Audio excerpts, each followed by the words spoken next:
Yesterday, the US military conducted a drone strike in Kabul, and they were very excited about the results, saying they had destroyed a vehicle that was packed with explosives, thus stopping ISIS-K from committing another attack against those waiting at the airport in Kabul.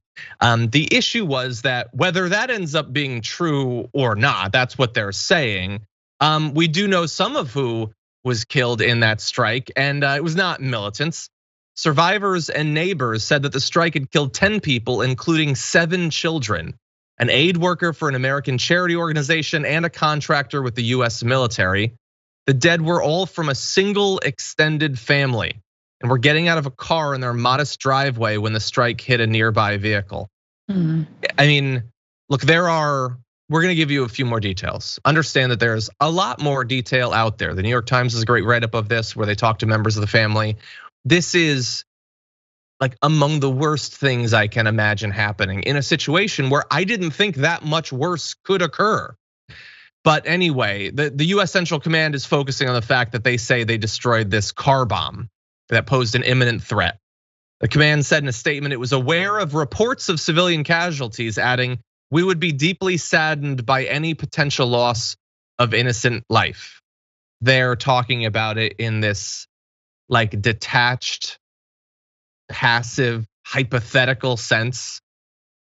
News is talking to the families. They're talking about those who were like a family was riven, like destroyed by this strike. And they're talking about is, well, if I offended anybody, I apologize. That's what it feels like, Francesca.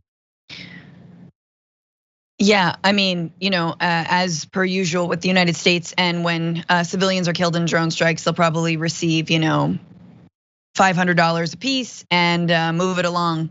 And this is supposedly, the most advanced form of warfare upon a population and yet no one could wait or see. No one clearly had any eyes on the ground as to whether there was a family leaving their car just as they were about to drone strike a neighboring car. So you gotta wonder, and this happens all the time. We just haven't been covering it, sadly, right? Because American media doesn't really care about civilian deaths in Afghanistan unless it's for retribution or related to Americans who've died. Let's just, be honest about that fact, which is it's morbid and awful. And of course this was going to happen. So when I saw the story break that we had another drone strike, sure, we got out we took out the target for the car full of bombs that could have harmed other people. And I was like, let's just be quiet right now because the other shoe is going to drop. I know this is not just a clean, it's never a precision strike aimed exactly where it needed to go. Drone strike gets exactly who it needed to get. No, there's always civilians or a wedding party. Yeah, it's obvious. Like it should go without saying, like you can't drop missiles in a city willy-nilly and only get the people that you want. Yep. And or you can, because most US-based people, even if they ever hear about this, and the vast majority never will think, oh, that's Afghanistan. I don't know what their lives are like. I don't know what their cities are like. Do they have driveways? Do they have cars? Wait, they have families there? We know so little, we care even less, that I guess you can afford to do this. And you can do it over and over again.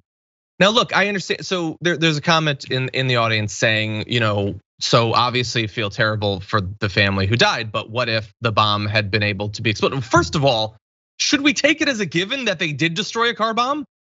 They're saying that they did. They're also saying that a few days earlier, in a retaliatory strike elsewhere in Afghanistan killed senior members of ISIS-K. They're refusing to this day to even say who it was that was killed. Is it possible that they were members of ISIS? Sure. At this point, 20 years later, are we just taking for granted that whatever the US Central Command tells us about their actions in Afghanistan are accurate when they've had, a really devastating couple of news cycles because of the loss of US soldiers? Are we just going to trust what they say? I don't see any reason why we would do that. Yeah, and if you blow the whistle on it like Daniel Hale did in terms of the drone war and the number of civilians that have been killed in drone strikes, the Espionage Act will be thrown at you and you'll be threatened with jail time and you will be unable to speak and you will have to go into hiding. I mean, you'll be arrested. This has been happening. And the other thing that's so interesting about this is that, the media also wasn't covering Trump's role in expanding the drone war, right?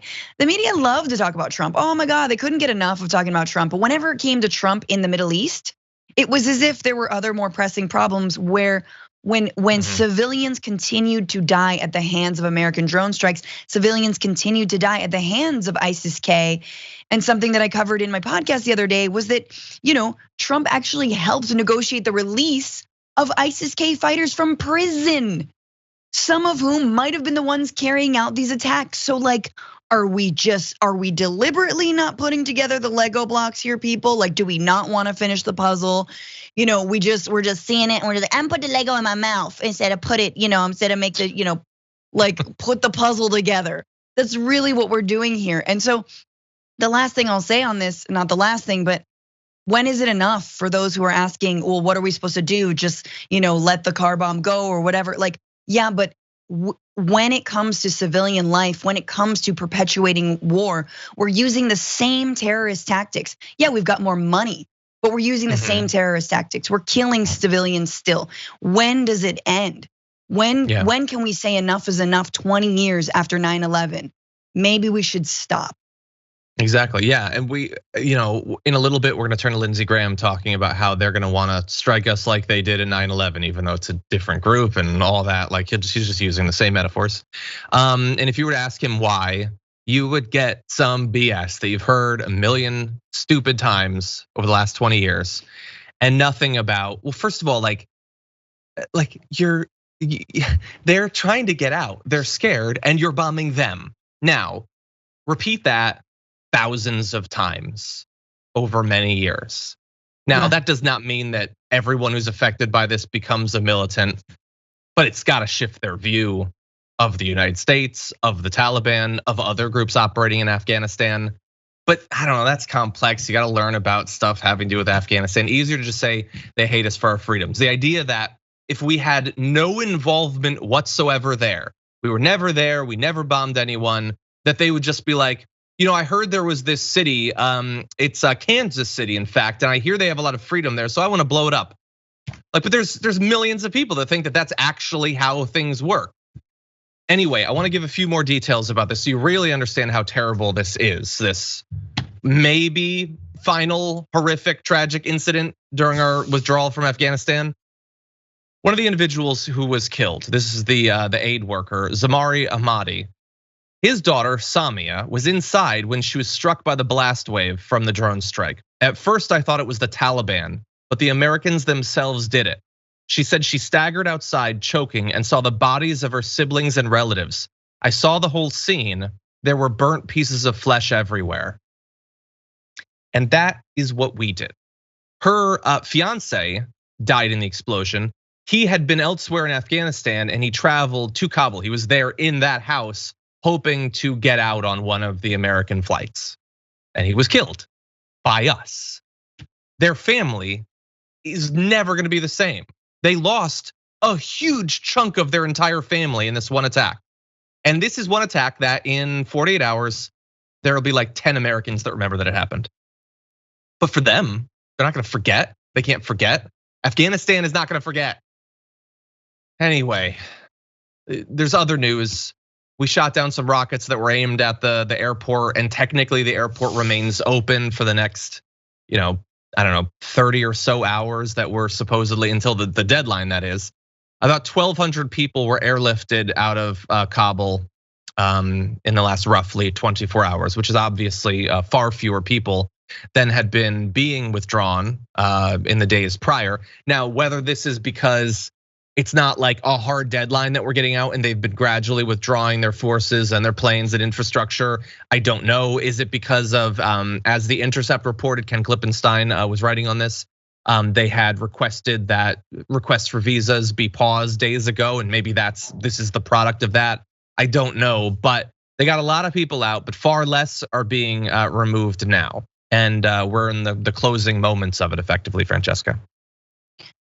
I mean, it is a crass judgment call for this president to make, right? After he is obviously sticking to his plan to withdraw Afghans and Americans and get out of Afghanistan, and conducted one drone strike. Then there was word that there was going to be another, attack, and made the executive decision essentially that these human lives, civilian lives, or not knowing whether there were civilian lives was worth it. Sort of the cost benefit bloody analysis was made.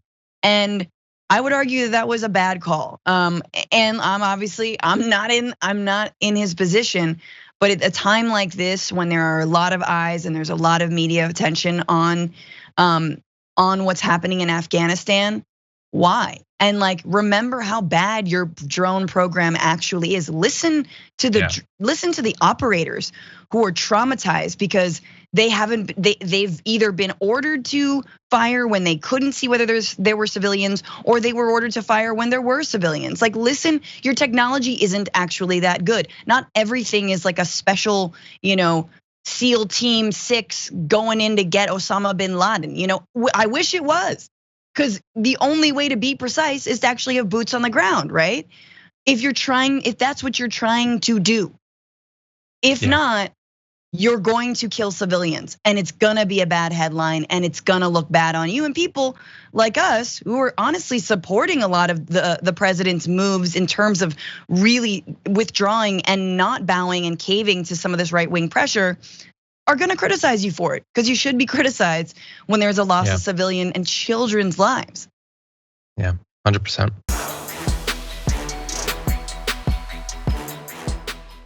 For more political news breakdowns, interviews, stories of activism, and me trying my hardest to care about the occasional big celebrity news story, subscribe to our YouTube channel at youtube.com/The Damage Report. And you can ring the bell wherever it is so you don't miss anything.